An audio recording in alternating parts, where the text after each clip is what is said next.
So, Fabian, we're back in studio finally. It's been a few weeks that we've sat down, right? It's been a while, and you've been traveling.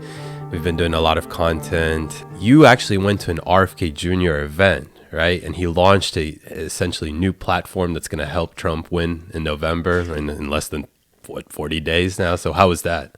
It was incredible. So RFK has now taken upon the challenge to figure out why we have so many chronic diseases in our country right now.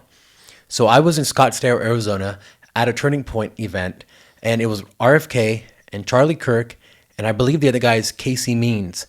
And the entire event was about what is happening in our country with chronic diseases, with turbo cancers, especially in young children, all these things that we never had happen before in America, including low testosterone, was talked about. So some of the eye-opening things that he spoke about were the fact that in his day, you would see about 1 in 10,000 people had autism. Now the numbers are 1 in 34. 1 in 34. And for some reason, California has 1 in 22.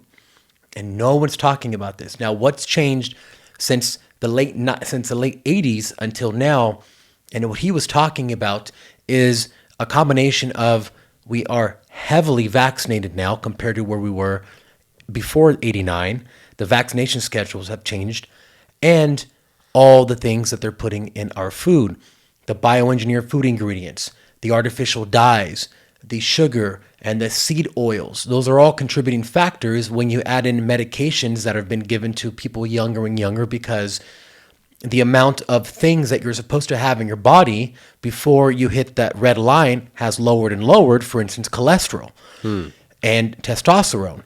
We're prescribing all these medications to children with a combination of a bad diet, new ingredients added into the food system, and we're not even talking about the things in our water.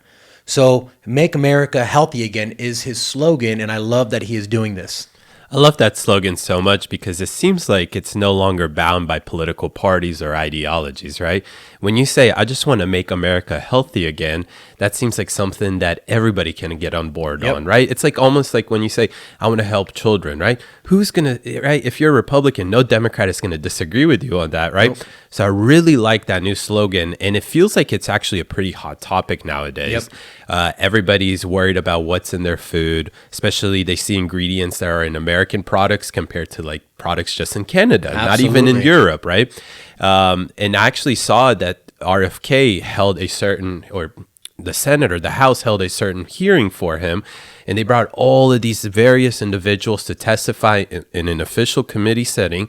So this is on record, now archived in Congress, talking about how various corporations in America are essentially somehow allowing ingredients, like weird, crazy ingredients to exist in our products, but the same company that owns the same product is not able to put those ingredients in Canada, Europe, all these various countries. So I think that's a great thing. And I'm glad that Trump brought him on board and made him focus so much on this, because Trump can continue focusing on these various political issues. Absolutely. Like, the border, the economy, right? One thing I never knew about RFK is his incredible, the incredible mind that he has to recollect and to talk about specific things and specific lawsuits that he had in like the 70s or the 80s and the 90s.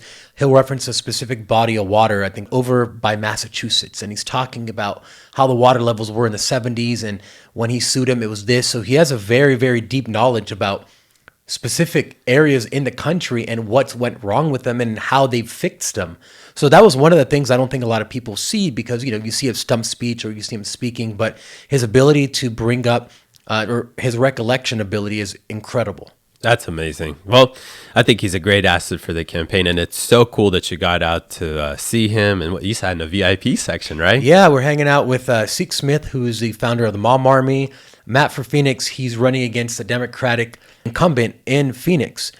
Phoenix, you would think they'd have maybe a Republican something. They're all Democrats there. Yeah, of course. They're all Democrats. It's a big city, right? And didn't you also meet the lawyer as well? The one that we interviewed a couple days ago? Yeah, I met Ryan Heath, who's an amazing constitutional lawyer who runs what's called the Gavel Project. They fight a lot of First Amendment violations, especially with masking during COVID and all these other rights that were stripped away from children and parents and families during that time. So he's fighting and he's suing states for those inequities. Yeah, and the interview we had with him was incredible. Look out for that interview when it drops, because it's coming out we soon. learned so many crazy things. And just one specific thing that I learned that was crazy to me is that you can participate in a federal election without providing a proof of ID. citizenship. Yeah, screw an ID. You don't even have to provide any form of proof of citizenship. So we'll get into some of that details here in a second. Again, that's really cool. And what we've done once you came back is we went out, did some Men in the Street content, and then we got hit with Hurricane Helen because we're here in Atlanta, Georgia. Now, before we switch off to another topic, I just want to talk about this conspiracy or coincidence, right? Oh, 1956. I think 1958, actually. 58. Yeah, Hurricane Helen. Yeah. Is it Helene. Okay. The E in the end, but I was like, is it silent or whatnot? But yeah, there was a hurricane in 1958, very similar to Hurricane Helene, named Hurricane Helene.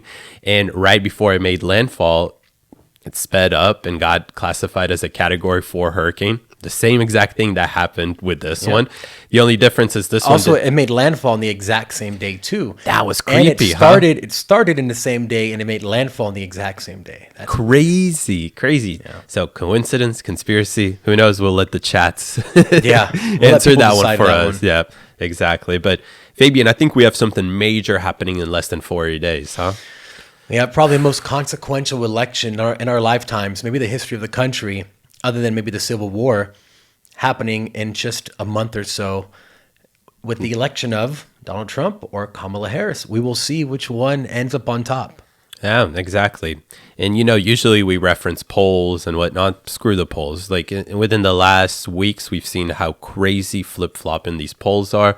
One is showing, like I read one poll that is like really in favor of Trump, and then I scroll down and I see another poll released from a pretty accurate pollster that is favoring Kamala. So who knows what the polls are right now, but all I can tell you is that it's probably going to be a pretty tight race. And right now, within the last that we're in this like final stretch or whatever, right now it's important for the candidates, Trump specifically, to make his hard-hitting points, stuff that is actually going to settle with people, because early voting in Georgia is going to start in about 2 weeks. Wow. So, and majority of people are going to go and actually vote early. I know a lot of Republicans like to vote on that day, but we're talking about the undecided people. They're going to make their decision within the next 2 weeks. And it's important that they start to target those undecided voters, because they've both solidified their base. I could care less about Kamala. Let me be specific about Trump.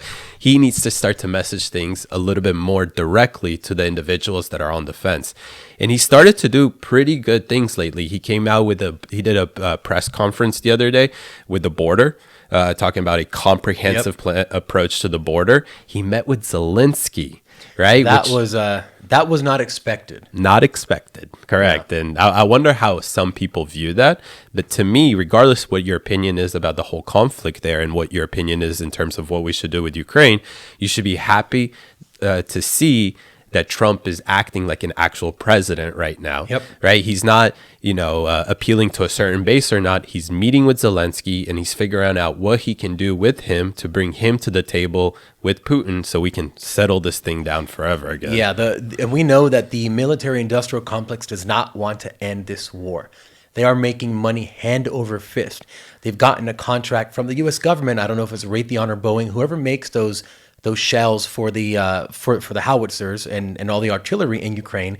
They've gotten a contract to triple their production. Wow. They've gotten just so much money, and we know that they want to continue this war. We've seen things like BlackRock now owns a ton of farmland in Ukraine, which is known as a breadbasket of Europe. And it's really scary to see that now BlackRock is not only taking over the country in America, but now also Ukraine. So I would love to have been a fly on the wall in that meeting to see what's going on. If I put myself in Zelensky's shoes, I need money and I need weapons to fight. What am I going to give away for that? Yeah. Am I going to give away farmland, land? He's mad because Russia is on his land, but now he's having to give away other land to the globalist, like BlackRock, in order to keep funding him. I think lately he's become more realistic, or like at least understands the reality of the situation now that you've lost a lot of men. Russia has lost a lot of men as well. But guess what? Tons. Russia has a lot that they can replenish with, which they're already been doing for the last year, conscripting individuals Yep. above the age of 50 years old, pulling people out from prisons in Siberia, right? All these various things that I actually know that are happening, not based on news, but based on friends that I have in Russia. Ukraine doesn't have that source. When the war broke out, what was it? 1 million or 2 million men fled Ukraine, right? Now they've lost about 400, 300,000 men over this course of time. They're not able to do much, although there was that interesting incursion into Russia. Yep. And they're still in there, which is really interesting. But again, that is relatively a small place. It's nothing that they can really build a city out of. They lost Mariupol, they lost Melitopol, they lost Kharkiv. We were talking about this the other day.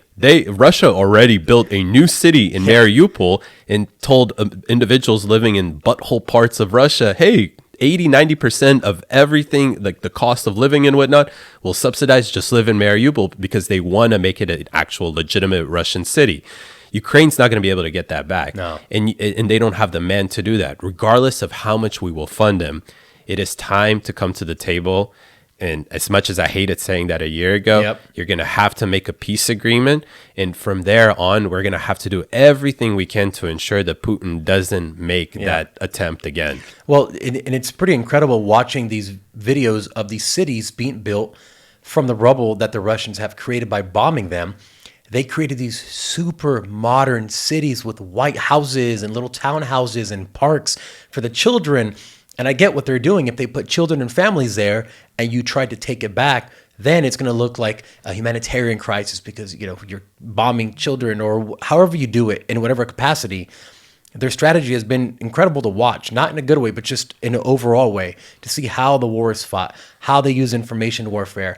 This is the first war where we've seen drones really being used the way that they're being used, cheap, disposable drones with the grenade or some kind of Have you seen the new technology? Now they're putting like a flamethrower technology at the bottom of it. Yeah. And they're going to like where enemies are hiding within the woods and they're just lighting the entire field on fire. And like, it's insane. It's crazy. You know, It's unfortunately, I feel like the military-industrial complex needed this war to figure out what's working, what's not working, and get the world ready. I mean, I say that because they're actually the ones doing it, but propel the world into the next generation of technology and warfare. And it's scary because you have things like Boston Dynamics who are creating their Spot Dog, who now can do incredible things. They have the other one that's jumping, doing flips, doing jumping jacks, almost hanging from things at this point, running incredibly fast. And they're incorporating some of those elements in war. So, you know, I don't know what the next war is going to look like, but I believe it was Einstein. He said, I don't know what weapons the Third World War will be fought with, but the fourth or the next one will be fought with sticks and stones. Meaning we're going to have a capacity to destroy ourselves so big that we're going to do it and then return to the Stone Age.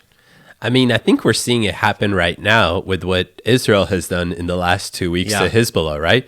Because nobody thought that you could precisely target these militants in a certain area like that the way they did it, right? They blew their freaking pagers. They literally target only individuals who are part of Hezbollah. Yeah, can you explain how the whole thing happened for anyone listening? Absolutely. So it's honestly, it's one of the most insane things I've heard in my entire life. It's even better than a spy movie. I've never seen a spy movie. Actually, if they made a movie like that, I would be like, that could never happen. That's stupid. It's some James Bond type stuff, right? So first of all, I have to just take you back to almost a year ago. October 7th for Israeli intelligence, for the IDF, from Assad was embarrassing. They've been criticized for a while, right? They've been, you know, essentially looking like a failed agency that isn't able to actually do what it's meant to do, which is protect the Jewish people or any Israeli in Israel. So 3-4 months ago, Hezbollah, which is it's a designated terrorist group in southern Lebanon, but it's pretty much in control of all of Lebanon, was until about 2 days ago. But about 3-4 months ago, their leader, or Iran essentially told the leader, what's his name? Nasrallah, that all of the network needs to let go of their iPhones or any sort of modern version of communication. Why? Because Israel is actually able to tap into that and see exactly what's going on, spy on all of the communication. So they abandoned all modern form of technology and they bought themselves what? a bunch of pagers. They probably shouldn't have made it a public, like a PSA to everybody, especially to Israel, because Israel took that as an opportunity to hack into those pagers. Now, we don't know exactly what happened in terms of whether the shipment was intercepted by Israel before it got to Lebanon, or did they, which is the funniest part of it, did Hezbollah actually place that order to Israel? Because now we know that a company that makes the pagers actually subleased, the ability to create this to a company in some country in Europe, like Switzerland or something like that. So that company in Switzerland that's subleased, that could have totally been a front for Mossad or whatever, right? So they, whatever it is, the Mossad got that pagers, 5,000 of them, rigged them with very, very, it weighs like less than 0.6 grams, something like that. Yeah, small amount of explosives. They got the explosives. They had them for months.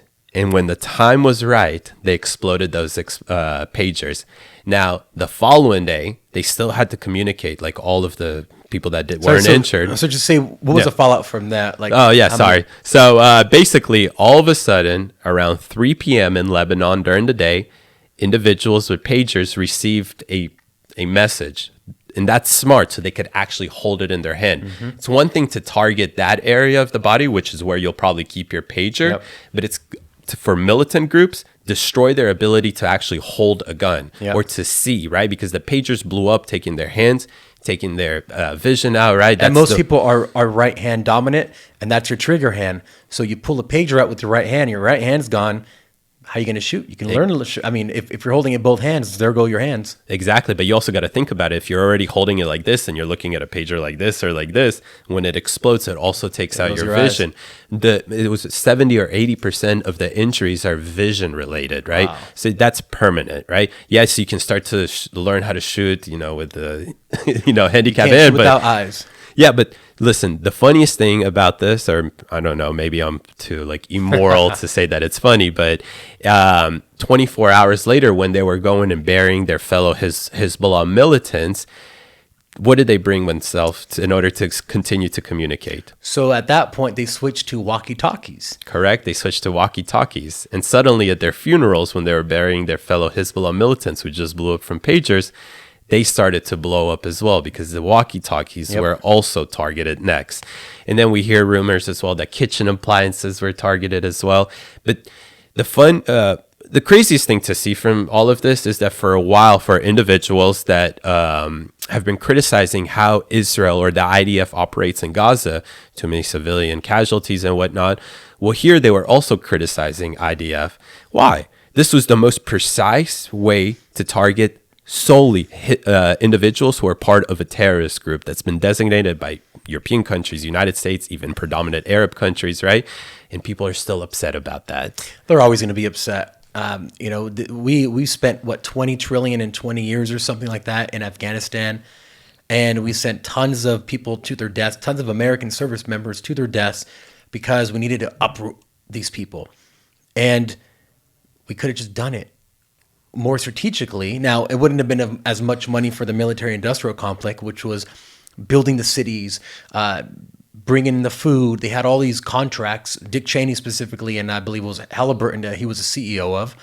They did everything for the army. You know how much money they made? It's just crazy that they even let that happen. The fact that he was the vice president and he was the former chairman of that company that received 90% of the defense contracts that were in Iraq and then Afghanistan as well, or Afghanistan and then Iraq. Sorry, but yeah, hey, we started talking about this because I wonder if people are going to take note from this new form of warfare, right? Because now Israel didn't shoot a missile, didn't shoot a single gun, didn't do anything to take out about 3,000 of the highest trained individuals of Hezbollah, which then opened the door for them to hit a shock and awe style of attack on Hezbollah's main military capabilities, infrastructure, and whatnot.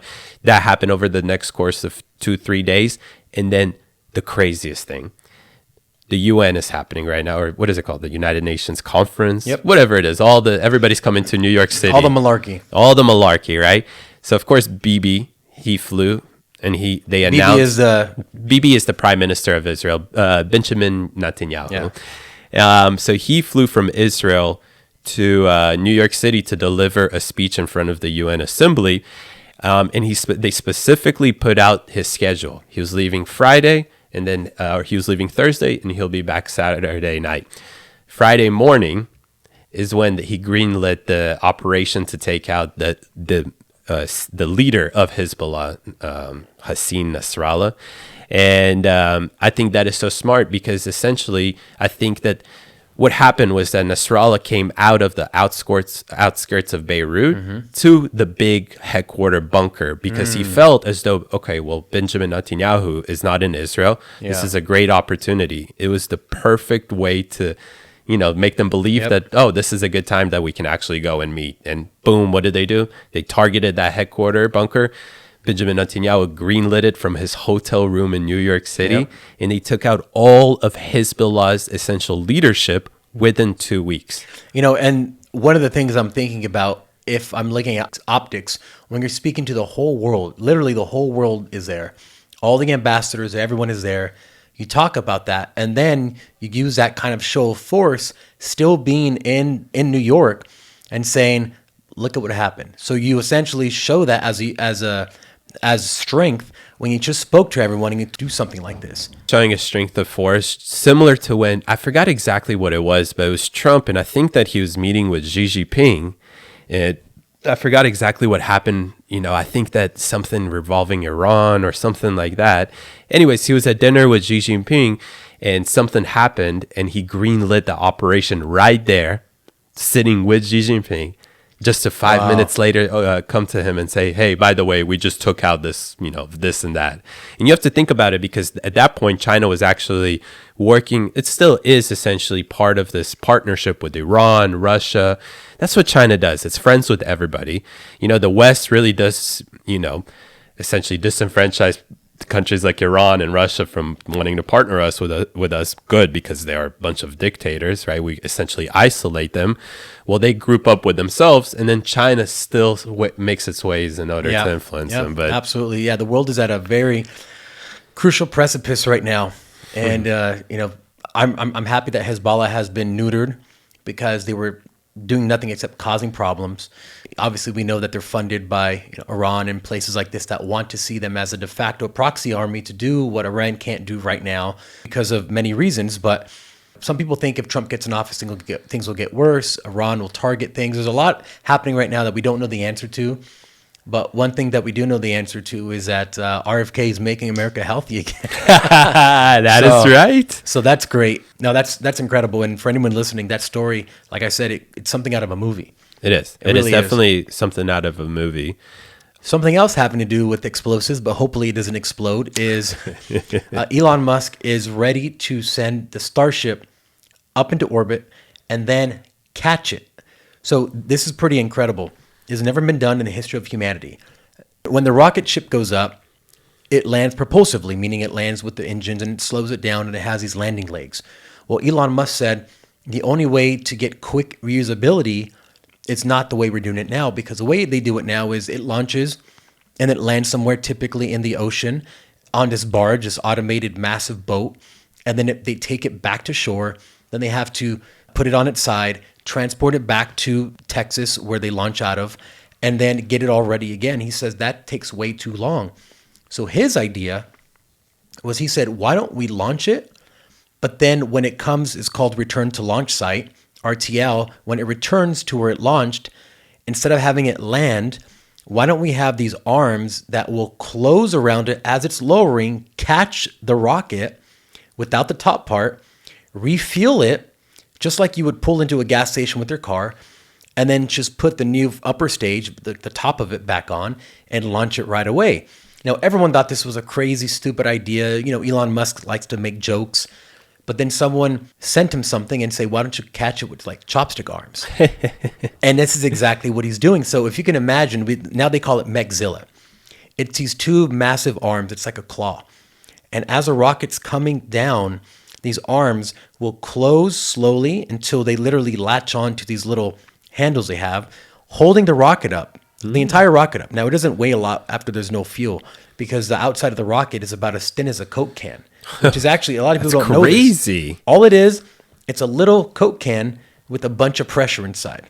So just the same way how you shake up a Coke can and then you open it and all that pressure, that's basically rocketry right there. That's rocketry 101.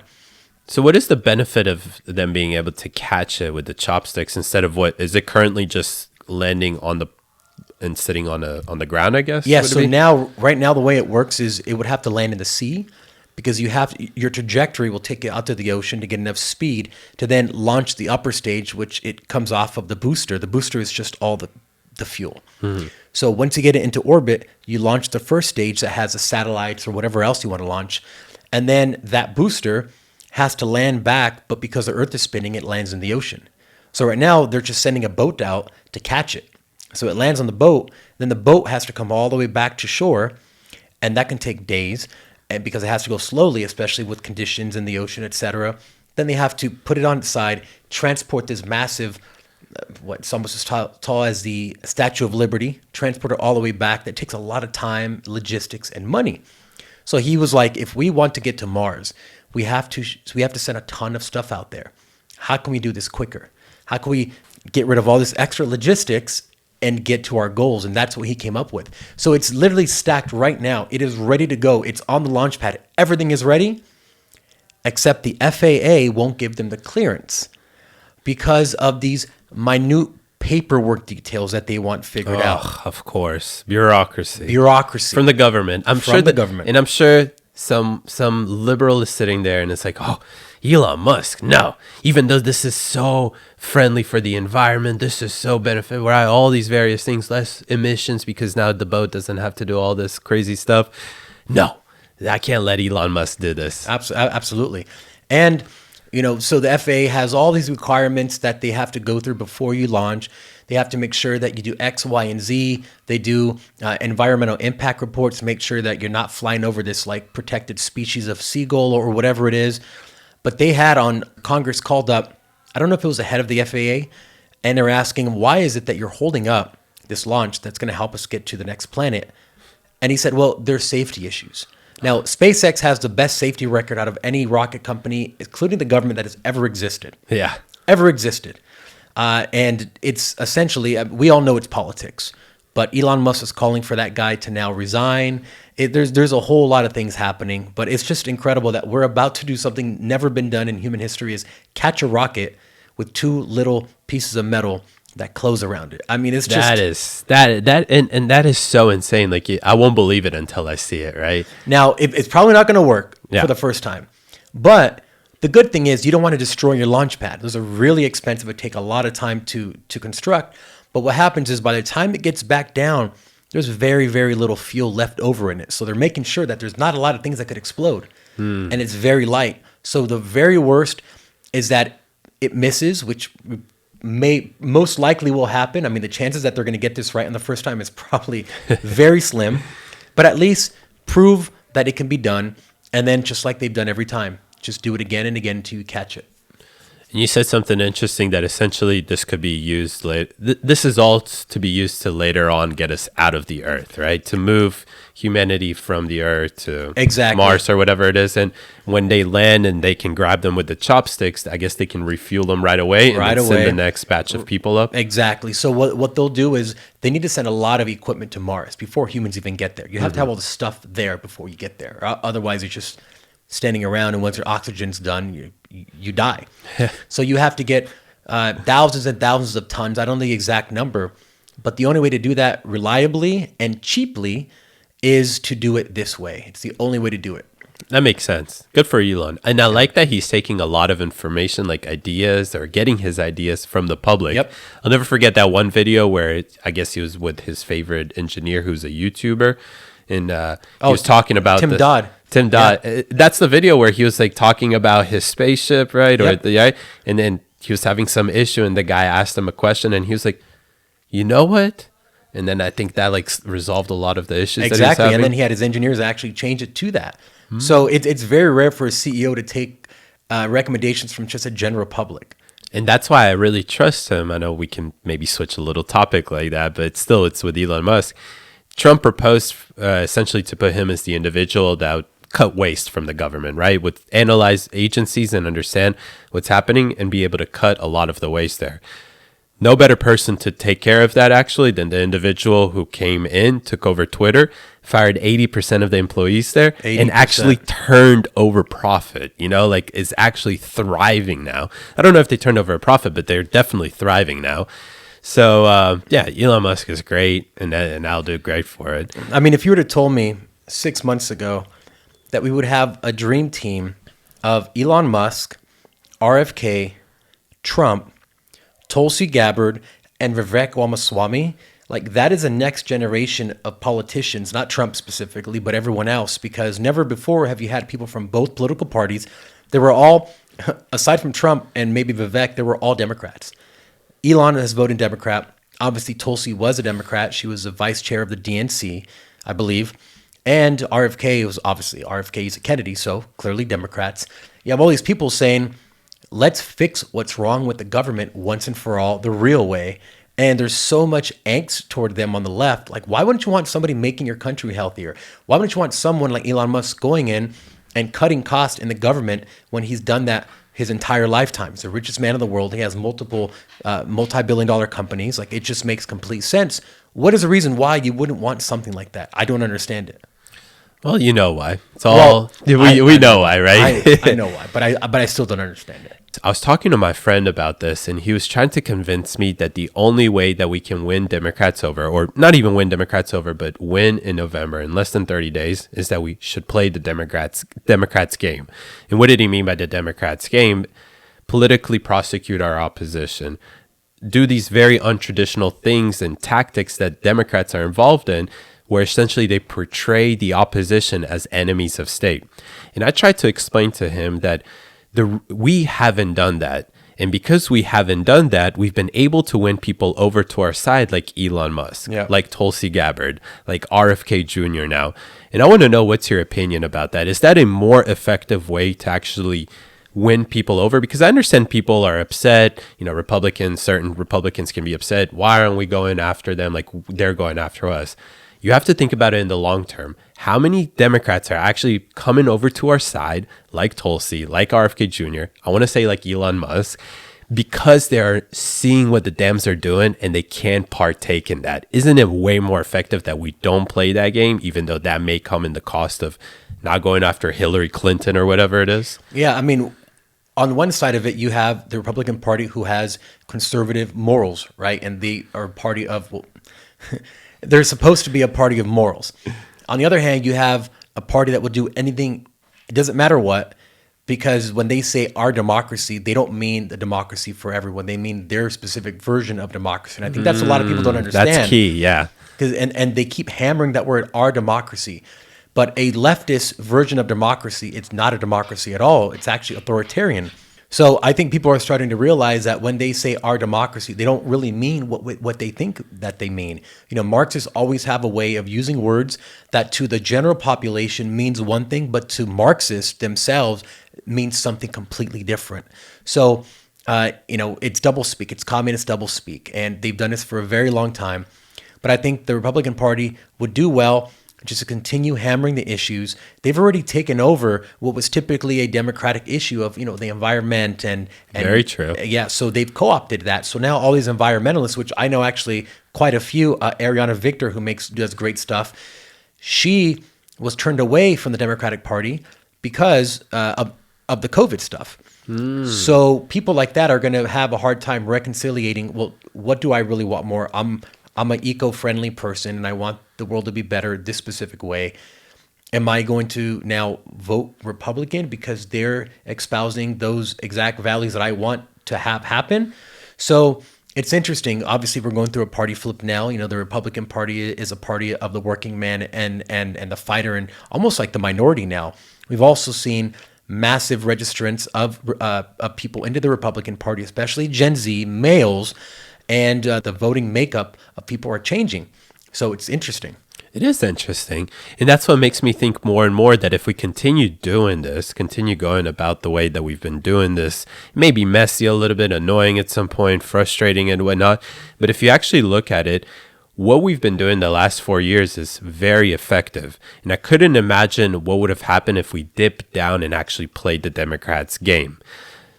Well, if you think about it from a leftist standpoint, they don't want America. They don't want a American-style democracy. They want socialism. So if they can make the Republicans play that game, now they're both destroying the institutions that made America what it was. They're both going towards utilizing lawfare. They're both imprisoning people. So this all gives into their game. They don't care which party wins because what they want is the destruction of America. And they say that themselves. So I'm really glad that the Republican Party hasn't gone to that level, instead of taking the higher road. And they're taking people from the Democratic Party who, as we were speaking about, are disenfranchised. Exactly. And you can even see it with senators like Senator Manchin. He went from a Democrat now to an independent. Kristen Sinema, also a senator from Arizona, from a Democrat to independent. They just can't get down with what the left is doing or what the overall Democrat party stands for. And in my opinion, that is the best way how we can actually win landslide elections, especially federal elections. Just keep pushing Democrats more to the left, allow them to do this stuff to us. Every single time there's an assassination attempt on President Trump, that is simply because Democrats keep continuing to play that game. They are literally portraying anybody that supports MAGA or anybody that represents MAGA. And you think about it, anybody that represents making America great again or is healthy apparently, again now. or healthy again, is apparently an enemy of state. Dude, it's your neighbor. This is identity politics on a broad scale. China was the originator of this kind of identity politics under Mao, where he labeled people enemies of the state, basically. And you wear a red hat, now you're an enemy of the state. You know, it's really interesting how they're using identity politics and colors and imagery to say these are the enemies, these are the good guys. Let's draw a line right down the middle and use any means necessary to get rid of the other person instead of working with them. That's no longer the case now. We want to get rid of them. Because if only these Republicans could be gotten rid of, then and only then can we have the country that Kamala Harris is promising us, which I don't even know what that is. But I don't think anybody knows that. And nobody actually knew what her policies were till the night of the debate when she put it on her website. Rushed them on over. But I think that does it for our podcast. Thank you so much for listening. And if you're still here, make sure that you like, subscribe, share this with everybody. And look out for awesome content that we release on our personal pages. Make sure that you keep up with our page here on The Breakaway because we'll be releasing interviews that we did this week with Ryan. Great interview. I love it. So much stuff that you will learn about the election that's literally in less than 40 days. Thank you guys. We're out.